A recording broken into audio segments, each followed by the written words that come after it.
મહુવા તાલુકાના સેદરડા ગામમાં વીજ શોકથી ઝરખનું મોત, આરોપી જેલ હવાલે કરાયું। ભાવનગર જિલ્લાના મહુવા તાલુકાના સેદરડા ગામે વન્ય પ્રાણી ઝરખના મોતનો ચોંકાવનારો બનાવ સામે આવ્યો છે। મળતી માહિતી મુજબ ગત તારીખ 17 ઓગસ્ટના રોજ મહુવા રેન્જના વન વિભાગને બાતમી મળી હતી કે સેદરડા ગામે એક ઝરખનું ઇલેક્ટ્રિક શોકથી મોત થયું છે। વન વિભાગની ટીમે સ્થળ પર પહોંચી તપાસ કરતા વાડીના શેઢા ફરતે ગેરકાયદેસર રીતે વીજ પ્રવાહ પસાર કરવામાં આવ્યો હોવાનું સામે આવ્યું હતું, જેના કારણે આશરે 5 વર્ષના નર ઝરખનું વીજ શોક લાગવાથી મોત થયું હતું। મૃત ઝરખને જમીનમાં દાટી દેવામાં આવ્યો હતો।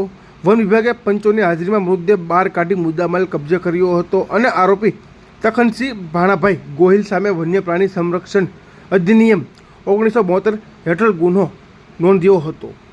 આરોપીને તારીખ 18 ઓગસ્ટે મહુવા કોર્ટમાં રજૂ કરવામાં આવતા કોર્ટે આરોપીને જેલ હવાલે કરવાનો હુકમ કર્યો હતો। વન વિભાગે લોકોને ગેરકાયદેસર રીતે વીજ પ્રવાહ ન છોડવા અને વન્ય જીવોના રક્ષણ માટે સહયોગ આપવા અપીલ કરી હતી।